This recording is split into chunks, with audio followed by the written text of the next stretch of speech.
We take you now, ladies and gentlemen, to a Cuban immigrant, an individual who apparently feels as though the streets of America are paved with gold. Here is Razor Ramon.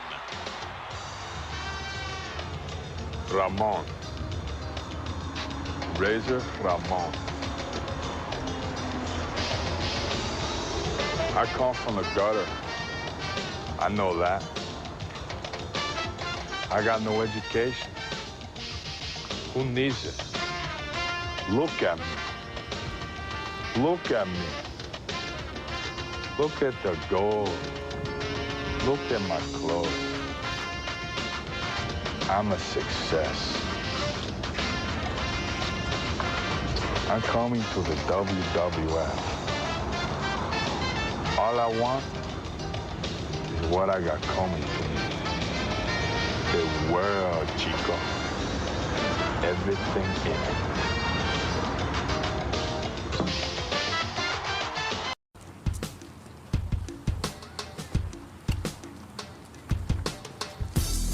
You know what cool is?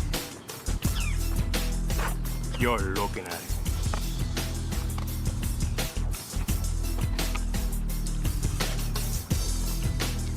Cool is what you make it. And there's no cool like Caribbean cool. But some people don't want to be cool. Like this guy.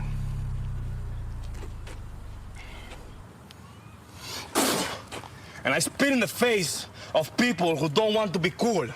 Viejo desgraciado. So when I come to the WWE, you better be cool. Cool like me. Carlito.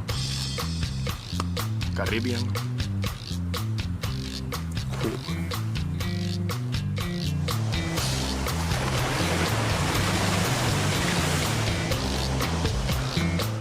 Go, Val. You're up.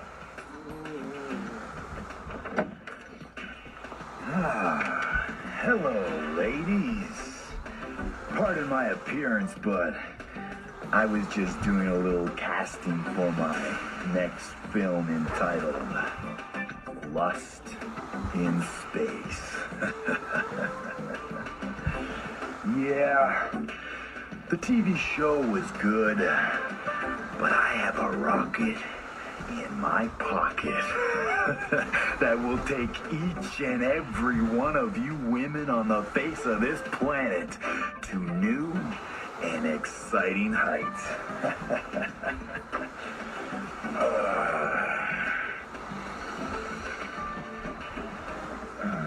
Let's just call it Venus Envy. But I'm not a braggart. My actions speak louder than my words.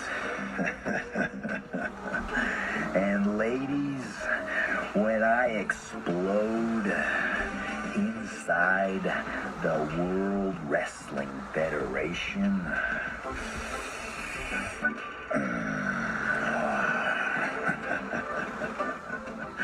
let's just say that Val Venus will give it his all, inch by inch.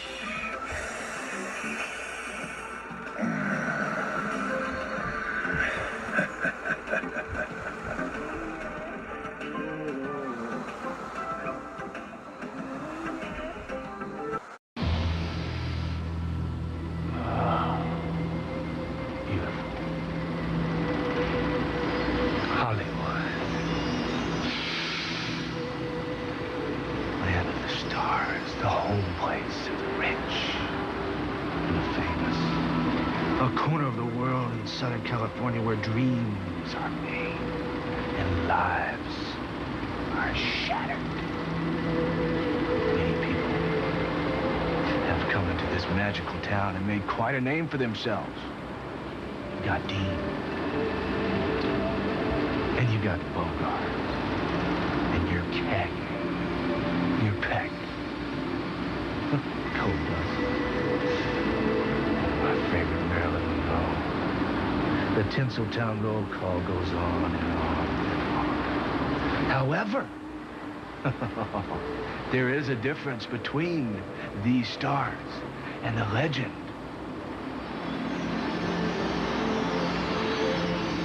of gold dust. You see, these celluloid gods and goddesses were fabricated. They were cloned into stardom by teams of writers, producers, and directors. They learned. They're forever. They spend many summer days in Acting 101. That's the difference. And that is the difference. Look into my eyes. That is the difference between them and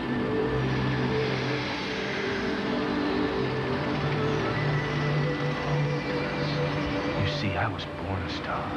It was a gift from that great one in the sky. No editing, just pure talent. It's almost time for me to leave, but I don't feel guilty because of all the emotions. Guilt is the easiest to bury beneath a sea of excuses and lies. And you think you're not guilty? Well, you are!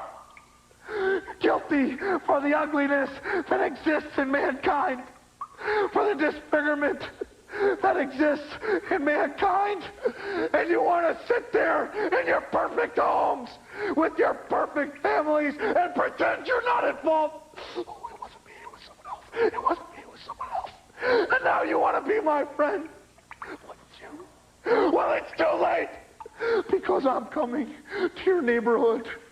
And you're about to find out how ugly mankind can really be. Maybe they'll be first. And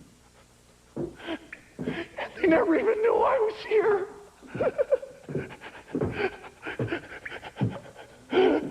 It's the Dirty Sheets podcast back once again. It's Cav. I'm from the Lingus Mafia podcast. All my nonsense is at patreon.com/Lingus Mafia, or just look up Lingus Mafia and Twitter and all that fun stuff. I am with Mr. Billy Body. We're going to explain what happened in the beginning of this show first, but why don't you say hi first, Billy? Hi, Billy. There you go. So we played in the beginning some classic good time old shit vignettes, man. Razor Ramon, Val Venus, you know, and doing porno. Mankind's debut, Carlito even's debut. Carlito was funny because I was watching the Razor Ramon one, and I'm like, yeah, this is pretty much Razor Ramon with a different person. And it's very funny because Vince, doing the very first Razor one, he goes, this is a Cuban immigrant who is coming to the WWF. So that's pretty good that a Cuban immigrant was coming over. And so we got to see a lot of these promos and or vignettes. And one of the topics we were going to discuss today, me and Billy have a little bit of a different thought on something. I agree with his at the same time, but I had a different angle of it. And he was talking about J.D. McDonough. Do you want to go ahead and explain what you were thinking? Yeah, I actually have a question for you. Yeah, go ahead. Being far older than me. Many years. I'm in my rocking chair right now. I didn't have the TV that had WWE, the channel that had WWE, till around about 92. 92, early 93 possibly. Mm-hmm. So the first vignettes that I saw was Razor, and then I saw all the other ones that continued through. But prior to that, when they were stealing people from the AWA, did you have like vignettes that said the Legion of Doom are coming to the WWF, or I don't know, Hercules or Big Boss Man's coming? Like, did they have when did they start? What's the first vignette you remember? You know, first vignette I actually do remember is the Razor one. I'm trying to think, like, I'm sure if someone said, "Oh, don't you remember this?" then it would pop in my head if there was such a thing.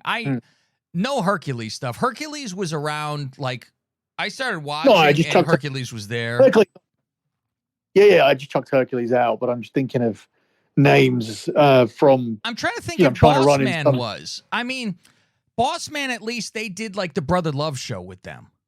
You know, so that's kind of Okay, I so think, about Earthquake came in and he was managed by Jimmy Hart. yes. And then very quickly he attacked Hulk Hogan. But did they ever say next week the debut of Earthquake? Oh, Obviously they said that. yeah, they said one- that. Sorry, I'm not. Next week's going to be the debut of Earthquake. After what I meant to say was after airing videos of Earthquake for a few weeks. This new guy's debut and whatever. I don't remember. I don't remember anything before Razor Ramon, but it's only because I only got the channel then. But I wondered what was on before then. That's all. I'll guarantee But I haven't you, seen anything. I'll guarantee you remember Earthquake when I tell you it. Do you remember that he was a guy in the crowd, and it was supposed to be a push-up contest with Dino Bravo and Ultimate Warrior? I believe it was Ultimate Warrior. And they were like, Jimmy or somebody else, I think it was just Jimmy, and it was, who's the biggest guy in the crowd? Who's the biggest one? We're going to do push-ups with him on our back. Who's the biggest? And he's just sitting in the crowd, like up in the stands, not front row, up in the stands, sitting there, regular guy. And all the people next to him are pointing at him. Him, and he's shaking his head. No, thank you. Because he looks like a regular fucking guy with the bald head and the beard. And they ask him to come up, and he comes up there and does, and Dino Bravo does push-ups on the back. And then it's, he has to do it with Warrior. And Warrior's doing this pounding the chest thing, and he's acting like he's scared. And they're like, it's okay, don't worry about it. And then he goes to sit on Warrior's back, and he does like an earthquake stomp. Like he stomps down and smashes him. And I remember that, yeah. yeah, and that's how that whole thing started. And so that was a real shock, though, of like a debut, because that was like, I think, a Superstars, because everything was Superstars. Did Yokozuna get anything? I don't think Yokozuna did it all either. It was just, here it is, and he came out, and it was, here's, Yokozuna. God, who was Razor Ramon? $1 Million Man did. Was Razor Ramon?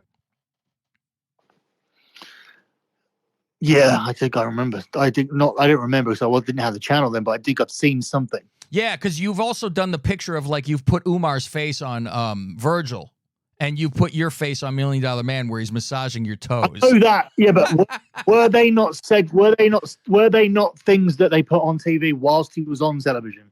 Was this to say he's coming? I think it was he's on the way.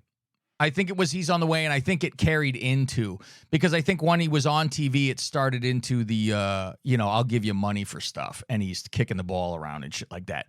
But I believe ahead of time he was on TV for a bit. So I'm looking through now on YouTube, and apparently Dusty Rhodes had one. Oh yes, he had multiple American... weeks. He was a right. garbage man. He was a plumber. So it didn't start with Razor. They've also got here. They've got Waylon Mercy. His were good. His were really good. Kazani, $1 Million Man, racist promo visiting Tito Santana's home. Razor Ramon 3 or 4. Val Venus, Goldust. Sid had them apparently. Sid's, I thought he debuted as a referee. Well, he did debut as the referee, but it was, we're going to get Sid to do it. But I think it was pretty much, they would only show like a picture of Sid, and he'd be laughing, or he'd be in black and white or something like that. And he would just stand there like menacing, and people would talk about him, I think. Because he was a good guy when he got in. It was Sid Justice. Yeah, and Rick Martel, when he went Left Strike Force and he became the model, he had vignettes. Yeah, and then he starts parading around and with his arrogance. IRS too. Well, I'll tell you what. Let's make the point before we confuse everyone. Sure. So at the top of the show, I wanted Cav to find some decent vignettes, because the main thing that bothered me this week, other than the overall Raw being difficult to watch and boring, and basically outlining why we shouldn't have a draft anymore, the main thing that bothered me was the fact that we had this battle royal that was won by Ali. Now, in that battle royal, they had the new guys that were from the Raw roster, and also all of the ones that had just been previously drafted. Now, my issue is that they are now going to go down the route of back explaining, or explaining in the future, who they are after they have their debut. I think they might do that, which they shouldn't do. It should never be the order that things are done in. But at the very least, you're going to do that. If they're going to chuck these guys on TV, then to me, it's an acceptance of the fact that, hey, we now have a very small audience compared to what we had 20, 30 years ago. Everybody is within a wrestling bubble. If they don't watch NXT every week, they'll have some awareness of what's going on in NXT. So we don't need to overly explain or re-debut or redo the work that we did for these guys in NXT. Well, first of all, that's incorrect, because you only need to look at the numbers of NXT to know that it's about 40% of your audience know who the people from NXT are. And that's even being. Second of all, once people have been on NXT and they have failed to win the NXT title, or they're losing, or if they're mid-card act in NXT, they should not automatically come up to the main roster and be booked stronger than they were in NXT with the same gimmick. If you can't win matches in NXT and then you bring the gimmick to NXT and you don't refresh it or don't give us any kind of information about what it was or whatever, then that's completely the wrong thing to do. You can't have it both ways. You can't turn around and go, a third of our audience or 40% of our audience watch NXT, so we don't need to re-debut or re-explain these superstars with vignettes that will help them, because it would be stupid, because everybody at some point should have some idea who they are. So it's a 40% viewing audience, but their assumption is that it's 40% that dip in and out and everybody keeps some sort of tabs on it. They don't. I can tell you for a fact that they don't. And then, so one instance, they're telling you we don't need to re-debut these with video packages. And on the other side of the coin, they're telling you that that we do need to like re-debut these people, because we can re-debut these people because people aren't aware of their winning records. Does that make sense? Like, in terms of like, oh, we can chuck them out. Nobody knows that they've lost. Mm-hmm. Nobody knows what storylines are within NXT, because if you do it like that, you assume no one's watched it. But then when you chuck them on TV anyway, then and don't give any introduction, then you're assuming that everybody's watched it. So do you believe everybody's watched it or nobody's watched it? Does that make sense? It's a very catch-22. They're screwed either way. Because they kind of want people to forget what they saw in NXT, but then they're relying on people to know who they are from NXT. Yeah, that's my point in a quicker way. But yeah, that is my point. So by having them just go out there in the battle royal, it's like, oh, you watched NXT, right?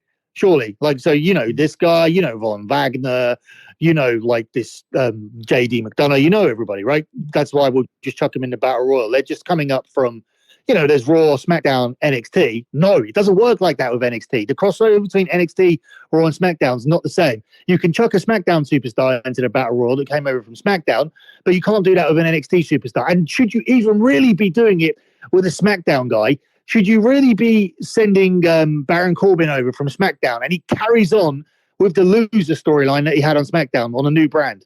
Should you do that, really? Like, or should you take him off TV for a month and then air a vignette and show that he used to be the lone wolf and bring him back with his old music or something like that? Just give him a new coat of paint. And he's not the only one. It's just everyone. For me, this is the main thing of the draft is, fine, you can create fresh matches and stuff, but also you can stick different coats of paint on as many people as you can. Mm-hmm. You could change Ron's gimmick. You can change McDonough's gimmick. You can change Corbin's gimmick. You can change NXT gimmick, SmackDown gimmicks. You can do whatever you want. You can completely repackage people. And if you want to keep people the same, if you think, okay, JD McDonough, he just challenged Bron Breakker for the NXT title about 6 months ago. He didn't win, but it's not a level where we've dropped McDonough down to the bottom of the card. He was a number one contender about 4 or 5 months ago. So we bring him on. We do a very good video package for about 3 weeks, and then we debut him on TV. You don't chuck him in a Battle Royal because you think loads of people watching NXT and then start airing the vignettes afterwards. That's not how you do things. And then the other people in there, they didn't get vignettes at all. So either there's a huge lack of talent where you couldn't do a Battle Royal without this, or it's just lazy. And also, Booker of the Year, Triple H, shouldn't be booking Battle Royals if he doesn't have enough people to go in them without ruining the debuts or the repackaging of about half the people in it. Because now, all I see when they come on television, you can show me a JD McDonough vignette afterwards if you want. You can have him beat Dolph Ziggler if you want, even though everybody does, so it doesn't mean anything. But the fact is, I just saw a bum debut in a Battle Royal with another 7 bums, and neither of them won it because the guy that won it was a bum that was losing to everybody for months. So they're worse than him. So all the new guys who don't even get videos, and even if they get them now afterwards, are still worse than the guy who's been absolutely useless for months and getting squashed by Bobby Lashley and other people. This Battle Royal was such a joke, and it's funny because I'm watching it on delay because I didn't watch it as it started, right? So I'm a few behind. Maybe I'm 15 minutes behind. And I see who's all in it, and you know how they always introduce the 2 people at the end only. So you go, okay, well, Riddle flips his feet at Gunther. So you go, okay, well, you know, he's going to probably win this thing, right? And it's going on, and the DVR freezes. So I have to, like, reset it, and then it's finished. It's already finished. I don't know who won. So I'm like, all right, well, I'll find out eventually here. I see Ali walking around in the back saying he won. I fucking fell over. And then I realized, oh, yeah, they're going to Saudi. Of course he fucking won. It is the stupidest shit ever that they go, oh, we have to have a guy that's like, Muslim or whatever because we're going there. And for their fans, we have to. It's why would you fucking do this? This would never ever in a million years happen on a fucking card if it was a pay-per-view over here where whilst actually building a feud with Matt Riddle in the same match. Yes. And I'm like, oh my God. So I just couldn't fucking believe. I was like, yeah, well, it makes sense now. I know where they're going. So yeah, of course he has to win this. And like, we're supposed to believe, you're going to fly all the way over there. I'm going to take your title. It's like, oh my God. So let's play the clip first that they gave for the JD McDonough little vignette. I don't even know if it's a vignette. It really isn't. It's what they played on Raw to introduce him after he had lost this whole Battle Royal. So have a listen right here real quick. This whole game changed when the Irish Ace walked through that door. You were going to wish you never heard the name JD McDonough. So cerebral. A different breed of superstar. This ring is my operating theater. You like to endure pain, but I welcome it. Everyone was going to find out that you never bet against an ace. All right, so that was the first thing like Billy wanted me to grab, right? And then so when I'm searching for this, I find like 2 other vignettes that he had for NXT. And I said, these are the actual old school feel of the ones like we had played. And I'm like, but this goes into what you say. They're damned if they do and damned if they don't, because you can't play. I mean, obviously you could take out where he says, NXT 2.0, better look out for me. You could change that shit out. But they could even say, here's a better look at him from when he was debuting in NXT, at the least, and play it. But I wanted to play it for everybody here and for the ones that don't watch NXT all the time and see what they think. So have a listen to this. Do you hear that? That's the winds of change.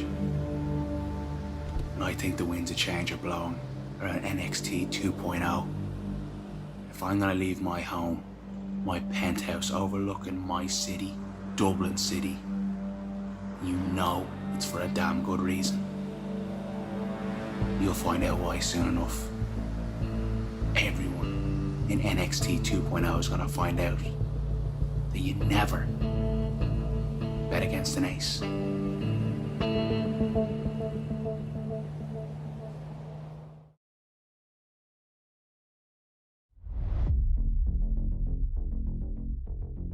My dad is a lot like me. He's a great man. He sat me down when I was about 3 years old. He said, son, you can do whatever you want to do in this life.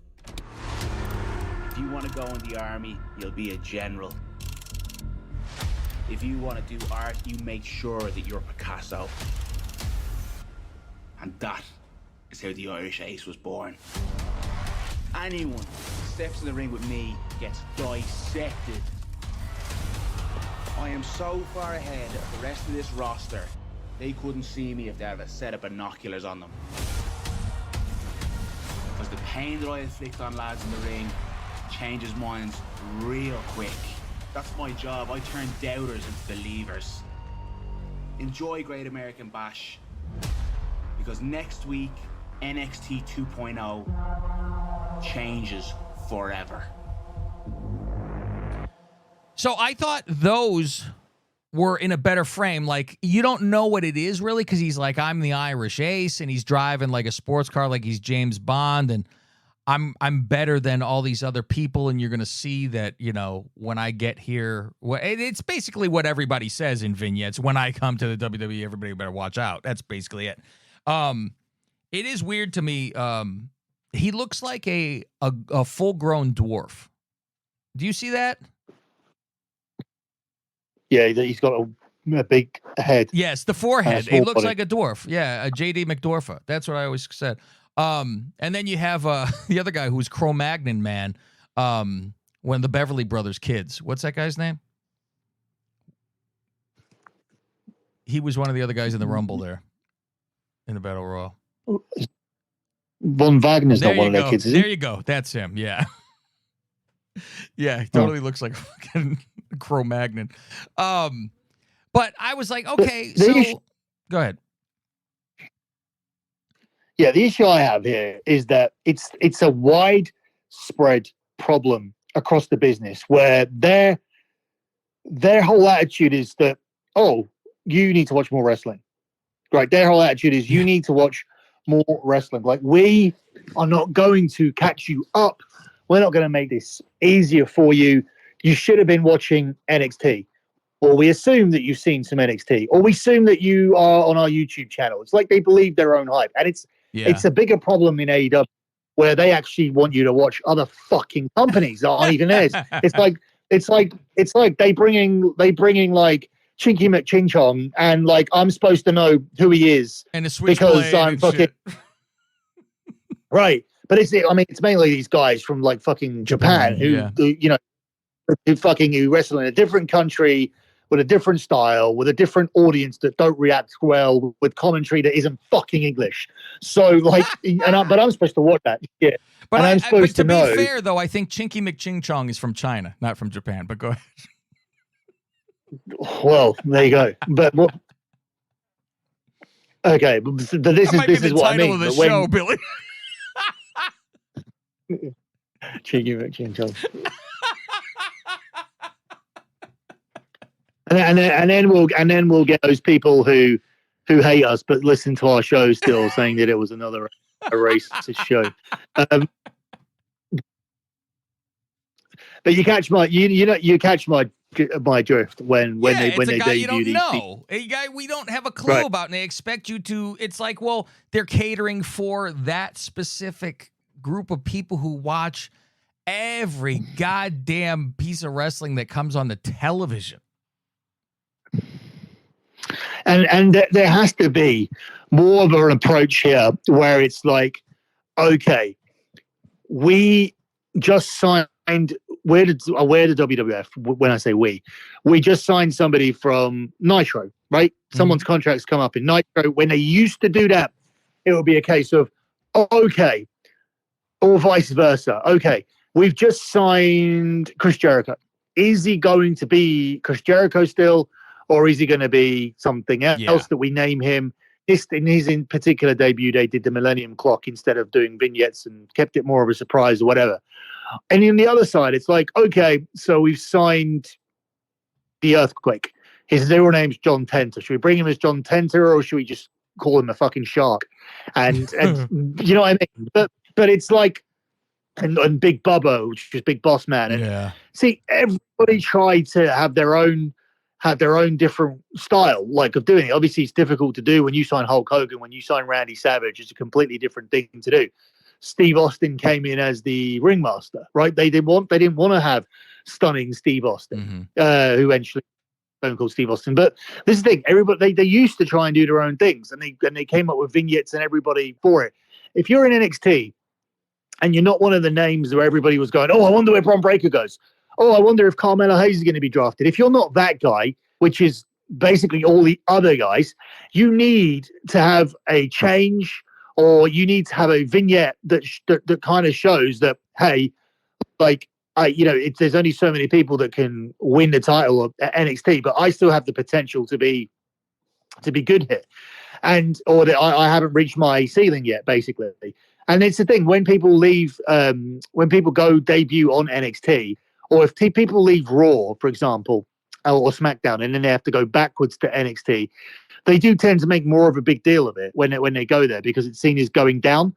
But when you're coming up from NXT, it's like, why would you want these people? Are you really telling people that the guys we got down from NXT are your fifth, or are the same as what fourth or fifth round draft picks mean in the NFL? Which we know don't mean shit. And I know for everyone that's irrelevant, you can point to the fact that Tom Brady went in round 2 or something, and I think or round 7. Oh no, round 6, I believe. Yeah, like he was number 199. I don't know. I know he's 199th pick. Yeah, or Brock Purdy at fucking dead last. So yeah. Yeah, Mr. Irrelevant. But this is what I mean. This isn't the same thing, because in this industry where there's not as many people to choose from, it's not a good thing, and it's not as easy to recover from being picked that low. But to tell people, yeah, these are all like just fillers, and they're battle royal fillers, they seek fillers for this fucking battle royal, and now we're going to try and why give yourself the problem? Why put the losses on people? Why give them bad debuts and then try and fix it afterwards? Like, now you're trying to fucking fix Karrion Kross when he loses every feud. It's like he comes in there, he's got the card of Nakamura, but then he loses to Nakamura. And then now, like, my understanding is that he's going to be having on his cards, he's probably going to show up with AJ Styles, right? I think that's his next feud. So what do I care about him facing AJ Styles when everybody beat him? Like, I don't care now. You can show me as many vignettes as you want. You can tell me, like, that this guy's into fucking this, that, and the other. You can even go the opposite way and show me, oh, hey, this is a character, and he's a sports guy who lifts loads of weights in the gym, and he's into, like, MMA and all this shit. You can do all that.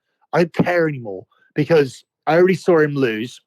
What he should have done was kept booking him strong, and shown videos from NXT where he was beating everybody and was the champion. That's the fucking point of NXT, is to bring up the people who are up. And if you have the people there, because to the audience, this is where the business has got completely lost.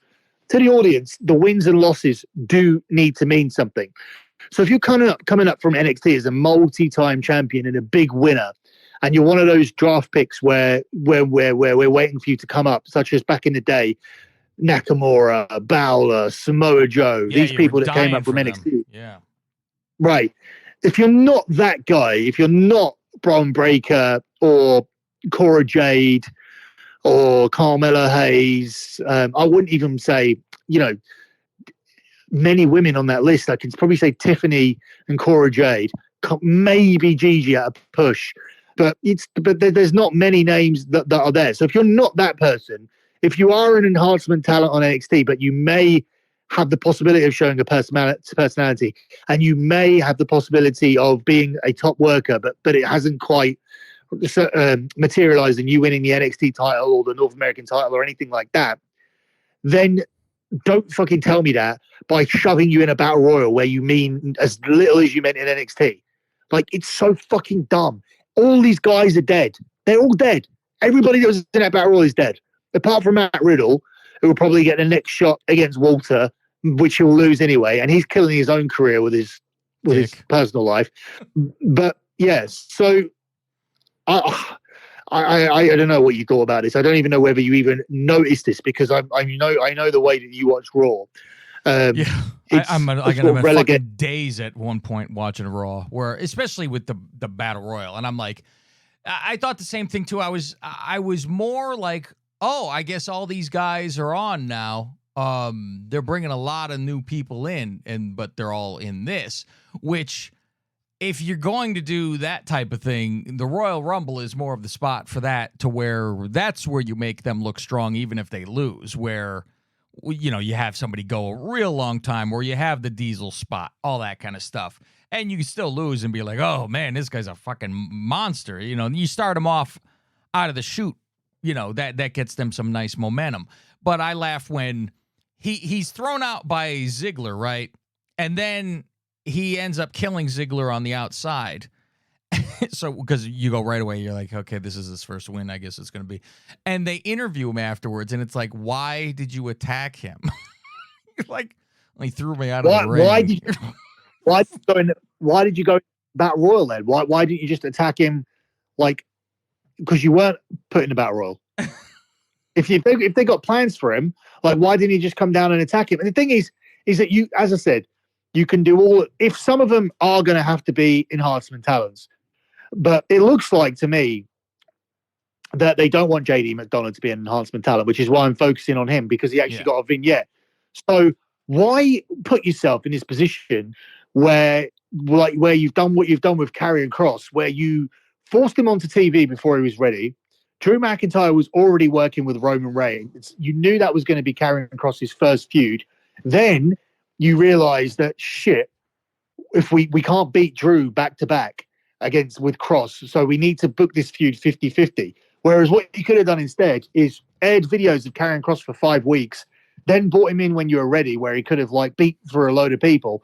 And by the time the Royal Rumble came on, people would have been saying, oh, Karrion Kross is a dark horse to win the Royal Rumble because he's undefeated and he was a champion in NXT and he came in with vignettes and he hasn't lost yet. And maybe he's the guy to beat Roman Reigns. It doesn't mean you have to do it, but instead you could have brought him in. Look, if I'm booking Karrion Kross, he would have come in 4 weeks later. In my mind, he's completely dead now. Oh, he's dead. Yeah, he's completely dead. But for 4 weeks before he debuted, I would have had him in with his videos. I would have integrated a mixture of weird spooky shit with him and Scarlett, along with him actually beating people up in NXT and saying he's a champion. Your NXT champion comes in, former NXT champion comes in after 4 weeks of debut, beats everybody up into the Royal Rumble. I'm talking guys, down at that lower level, the guys that you can let him beat on SmackDown. And then, by the time he gets to the Royal Rumble, maybe he's talked about as someone who can win it. Doesn't mean he has to, but he can at least have the Diesel spot. And he'd be far better now. They could have actually created a star. You'd have had an undefeated star, and then you can go to WrestleMania, and then you can beat a Drew McIntyre in a match where, you get a big WrestleMania win against a guy who's main evented WrestleMania before. But instead, he's gone 50-50 with Ray, 50-50 with Drew, lost to Nakamura. He was one of the first people out of the Royal Rumble. He was in the Andre the Giant Battle Royal and didn't come anywhere near winning. He's finished. Like, he has no aura at all. He has a good look, and he has a hot girl with him and a good entrance, but we know he's going to lose to everybody. Do you know? Can you think of anybody else that has a more of a flop eventually from being NXT champion and then going into the main roster? I can only think of one person. I'm sure there's others, but I can only think of one other that was NXT champion. Dallas. That's what I'm thinking of. I'm like, it's him and Bo Dallas. I don't think that many of them have reached their potential. Nakamura is certainly not what he was supposed to be. But I mean, he came in. He's still. I mean, I don't think that Kross has had even close to what Nakamura had, at least right from out of the chute from NXT into the main roster. I mean, Nakamura's been done a lot, obviously. He's done a lot, but he hasn't been a world champion yet. So I don't think that I don't think he's reached his potential. Obviously, there was Bo Dallas. You can also say Keith Lee. as well, because he's not even with the company. Adam Cole never got there, so that's different. But Keith Lee did get there, and he didn't do anything when he was there. So there's a few, but it's just a case of, and I just feel with Cross that at some point they will, when there's more space and they need to elevate someone, that they're going to try to do it, and I'm not going to care. I don't understand this continuous issue of making the mistake from the beginning. Why is it so fucking difficult to look at people in your locker room, and and especially with NXT, you've had years to actually, the benefit of having years to understand what their upside is and who you want to actually push. And then when they get there, go, okay, this is going to be a guy that we push. He's going to have 4 weeks of video. We're going to not put any losses on him for a while until we establish him as a top level star. It's not difficult to do. Why at the moment have you not picked out those guys, whether it be Von Wagner, whether it be JD McDonough, whether it be even there's a couple other guys in there that came up from NXT that were quietly pushed up, and I don't really remember their names, but whoever it is, why are they not coming? The only thing I can think of now is that none of them are going to be elevated to that level of stardom. And the problem now is, if they do try to, I'm just going to be like, I don't care about them. It's not accepted by me. And the thing is that there's loads of people all across there. When you're looking at Santos Escobar and they killed everybody. Him. That I cannot believe how he can't win a match. He's like, he got in this group and he cannot win a fucking match at all. They have his team lose every time. They have not won shit since Mysterio's been there. And if anyone wins, it's Mysterio. And Balor gets to the fucking final of the Raw side for this belt, and he hasn't fucking won in weeks. Yeah, it's always the mistake roll up when he gets the lucky thing with a distraction or cheating wise, shit like that. Well, he hasn't actually won anything. He won that because Brock helped him with Cody. Yeah. But prior to that, he was losing on TV all the time. He's lost to Edge on at WrestleMania, Demon character. He was being used to lose to Cody and the build up to WrestleMania. It's just this guy, this Triple H is the most overrated booker I've ever seen. Well, we know Tony Khan is Booker of the Year, so that's okay.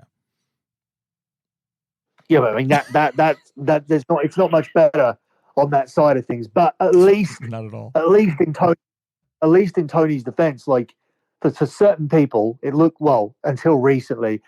Initially, there was some clear vision in terms of who the stars were, and then obviously we now have this new debut with Jay White. He was supposed to be this big free agent, and already he's wrestling on Rampage, and he feels dead. He feels dead without the losses. He was dead to me before he even did anything. I was like, that is not for me. God bless anybody who, that's their favorite and this and that. I was always like, it's the smaller guy in that wrestling world. It never really does it for me. But that was always a who cares to me for sure. And then he comes in there and they're doing their Bullet Club Juice Robinson nonsense or whatever. But I was like, there was a bidding war for this? Really? Yeah. Even with Juice Robinson, it's there's a guy who they already threw on. They already signed him. They're desperate to get him on TV. He's a character, at least. I laugh with a lot of the stuff he does. He's very much, to me, he's a mix between, God, who the hell was? Oh, he's a mix between Bo Dallas and somebody else. He does goofy shit. And he's fucking Tony, so he needs credit for that. Yeah, I mean, that right there should, you get credit for that. But the point is that he's already been on TV. They already used him in one of those weeks where it was next week Moxley's going to defend it. I think he was going to defend the title, or it's a contenders match or something against this guy is coming in. And it was who's this guy? It was, but it was oh, you don't know. Oh, he's been on this, that, and the other. It's your job to go on YouTube to find out where Juice Robinson's been a champion, or I think he was a champion in Ring of Honor or something. I have no idea. But he was thrown on He lost matches on TV, and now he's paired up with this guy. And I think as a result of him being on television and taking those losses to the higher people in AEW, and I see Jay White align with him, it makes Jay White look like a loser straight away. It's like, oh, you're going to join up with this guy because this guy is a guy who comes in and loses to their top talent. That's what Juice Robinson was.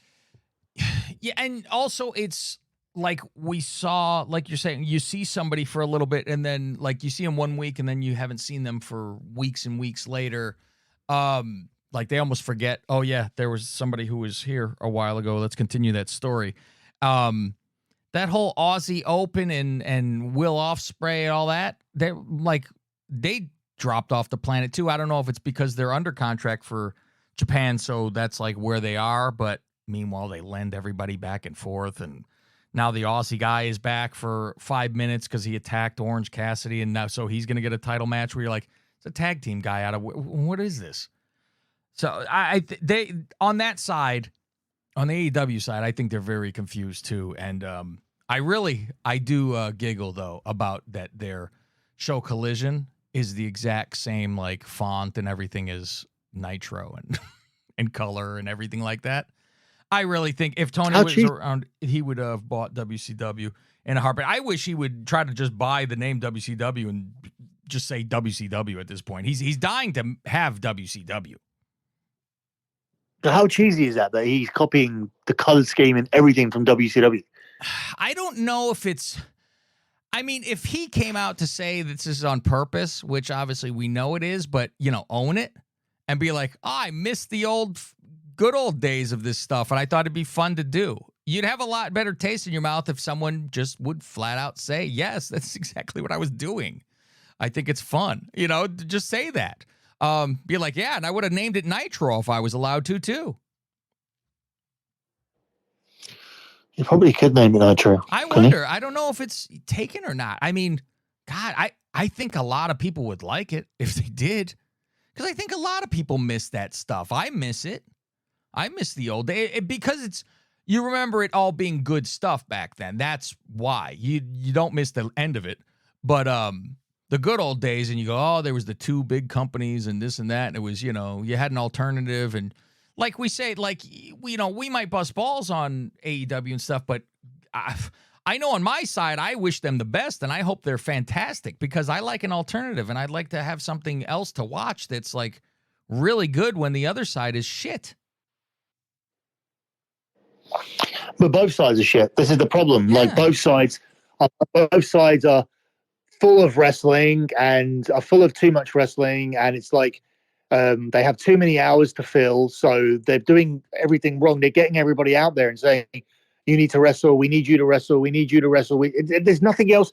I mean, these vignettes that I wanted, you could have handpicked the 3 or 4 people that you are going to make stars out of and bring them in with vignettes. This fucking Jay White should have been brought in. He shouldn't even be on TV yet. His debut should be on the pay-per-view. And for 4 weeks, they should be saying, Jay White arrives at AEW at the what's the pay-per-view called, the next one? All In, Double or Nothing? Double or Nothing, is that it? Yeah. I think so, Double or Nothing. Or All In, yeah, all in 4 out, weeks. Everything. And that's another nightmare that they named 2 different things, All In and All Out. That is horrific. Why would you name something so close to something like that? I mean, it's like they just change one thing. It's like, come on. You should have had All In. Had All In and 9 months apart. They should have had All Out. That's perfect. Perfect. 9 months. All In, All Out. Yeah. I got you. What do you think? Do you think Tony needs to grow a pair of balls? This will be like our last segment. This is a shorter show because it was kind of a flat week. Me and Billy were talking about, hey, what are some things we want to talk about? And I asked Billy 3 times before he replied and said, this is a dead week. And I go, yeah, that's why I'm asking you. I feel like nothing is going on. It's a shit week because very much full of like just nothing happening at all. And just the continuous wrestling with no like character development on everyone. And during the time where you need the most character development at all, this is your period of setting the table for the next year from Mania to Mania. like, and sort of identifying who you're going to be pushing for the next year. Like, we should know the positions of everybody on this card. And if you do have a genuine plan for somebody, like, they should not have debuted in a battle royal or wherever they've been. Like, what's coming out of that battle royal? Oh, Ali's going to be the guy you push out this draft. Is it? Is that what I'm supposed to think? Or is he just brown and going to be forgotten, like, in 2 weeks afterwards? Immediately forgotten after this. This is just because he's there. But with the Tony thing, so he's brown. Yeah. So he's brown, and he'll be brown. Yeah, he'll be brown again in next October when they go back. Pretty much. That's, you got to keep him just for those kind of things. This is the only place he'll ever be over. That, and not even Chicago, I don't think he's over. With Tony doing the whole separating of shows and this and that, don't you find it where I'm like, get some balls. How could you not force these fuckers, throw them in a room, Punk, the Bucks, all that bullshit, and go, motherfuckers, settle it. You get it fucking settled. You're fucking adults. This is a fucking business. Leave your shit at the door and get over yourselves and fucking end this. You don't need to be fucking friends. You can be fucking professionals. But to not have this go into them fighting each other on a fucking thing which everybody will want to see is a fucking disgrace.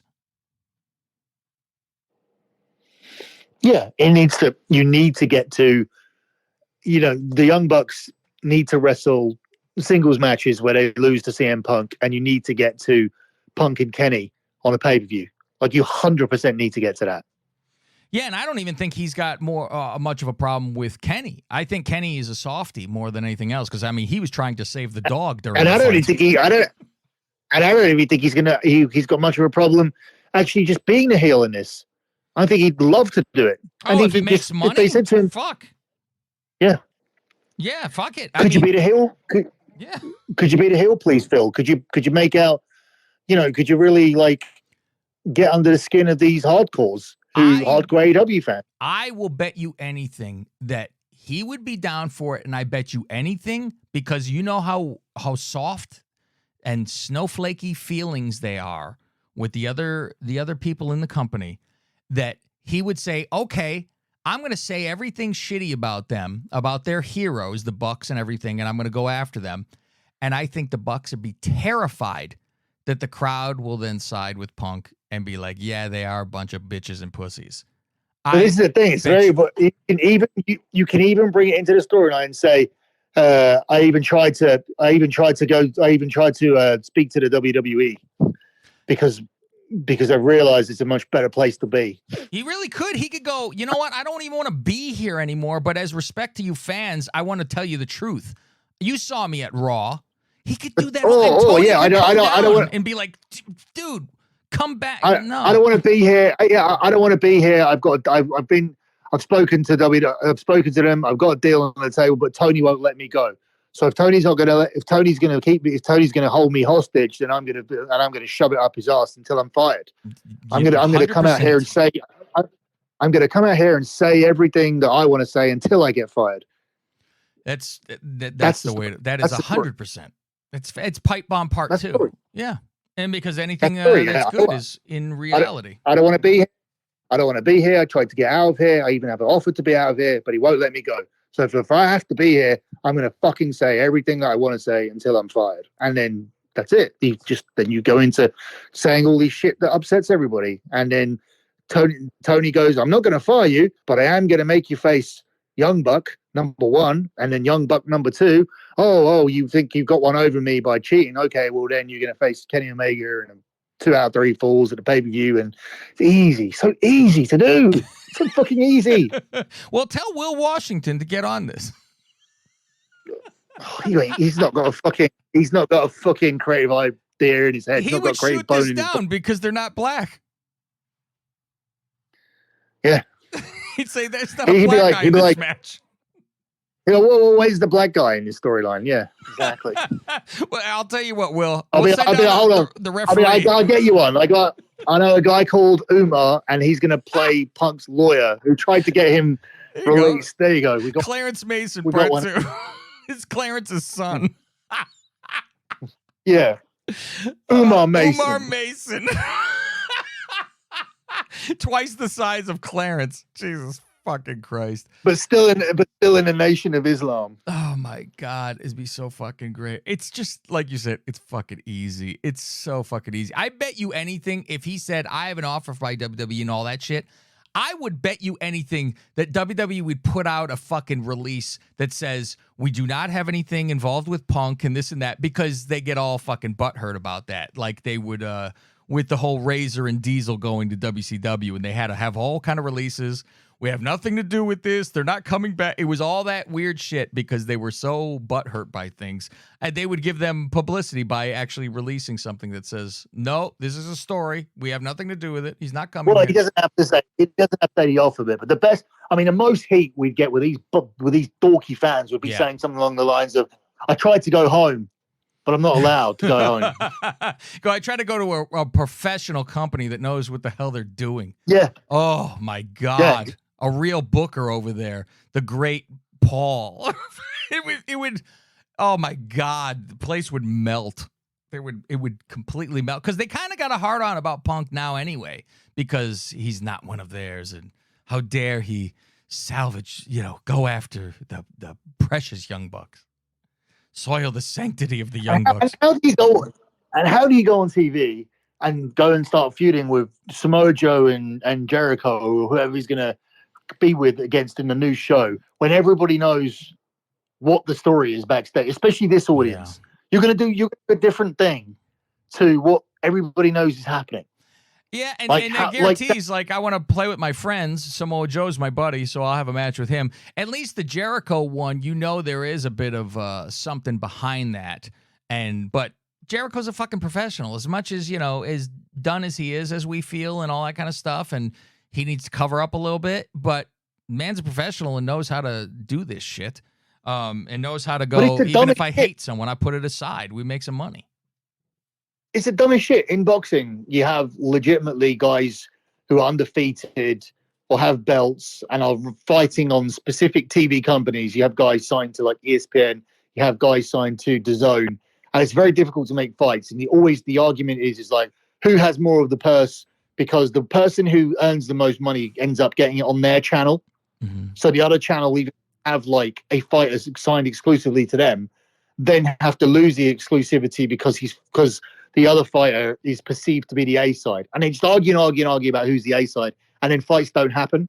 Mm-hmm. So all across boxing, we're having fights that are not happening. In UFC, it's difficult to make fights, even though Dana is the main guy who makes everything happen. It's still difficult to negotiate. Sometimes certain fights don't get made. So here we have a situation where it's fucking fake, and there's absolutely no reason why any fight shouldn't get made. Shawn fought Brett at the end of the day. I know there was a weird finish, but they still fucking got it to the ring. Yeah. How can you these pack of pussies not get it to the ring? And how can their boss, who pays them way, way more than they're worth, overpays so many people, he can't say, hey, you know what? He wants to be friends with them. $3 million a year, you're going to do what the fuck I say. Yeah. That's what I'd be saying. You need to just say, I'm not your fucking friend. It's nice that you're buddies. You work for me. Yeah, exactly. You work for me. You work for me. Shake hands and wrestle, you fucking assholes. It's not a real fight. And no one's getting knocked here for real. And he needs to not be scared to go, oh, you're not going to? Don't bother coming to work. I don't care. It's not going to hurt me. He will not be fucking hurt if the Bucks went to fucking WWE, because I don't think the Bucks would. I don't think the WWE would take them. I don't think they care. So he's not going to be hurt oh my God, I lost Stone Cold Steve Austin. It's not that. Even if you lost Punk, Punk's been gone all this time anyway, and that's not the audience that adores him over there anyway. We watch because of that. He brings the other audience more than his own. So that's who we'd actually want to have more than anything else, even though he's a little bit long in the tooth. But I would say, Billy, you should finish him. Any closing remarks before we finish out this show, what you want to say, or just where we can find all your stuff and what you got going in the works? Yeah, it's my betting stuff is at lockbetting.com. This was the month that we are supposed to get to 120 months of profit. And it's not even fucking been close. 18 days out of 20, we've won. So I'm already calling it. We're going to get there. I did this actually. I remember when I was trying to get to 100 and what was it? 100 months. There, it wasn't like the end of a year. I was trying to get to 100 months, and the 100th month was so easy. And again, like I was thinking about month number 120 because that means the 10 years.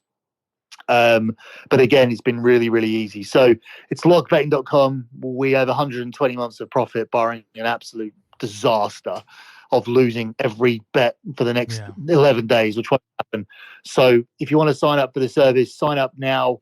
NBA playoffs are going on, NHL playoffs are going on. We're betting on baseball. There's lots of combat sports at the moment, lots of UFC, lots of boxing. Tennis is reaching its peak period with the French Open, straight away followed by Wimbledon. Soccer season's coming to an end, so there won't be soccer for June, but there'll be soccer back again in July with the Women's World Cup, and then the football season comes back. So, yeah, I mean, it never stops all year round. We're making money. June is usually the best time to start because in July we start introducing the futures plays, which the 1 unit plus futures plays here at 81%. We start introducing futures plays for soccer. There's futures plays for the tennis tournaments in June. And then in August, we start putting out our futures for NFL as well, which is coming around again. So, yeah, lockbetting.com for that, thedirtysheets.com for wrestling. And I will be on Brad Shepard's podcast this week to preview the Saudi show. Fantastic. All my nonsense, like I said, at Lingus Mafia. And patreon.com/Lingus Mafia, especially TikTok. Go to TikTok and search in Lingus Mafia. That's some of our best stuff where we have little clips. And you should see some of the weirdos on TikTok, some of the comments. You'll laugh. We made fun of Dana Brooke walking to the ring flexing because that's the stupidest fucking thing ever.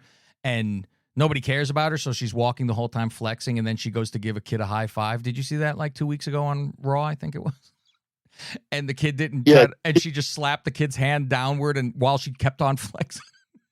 And people go, what's wrong with that? What's wrong with her flexing? I don't understand why you're making fun of that. People complain about everything. I'm like, oh my God.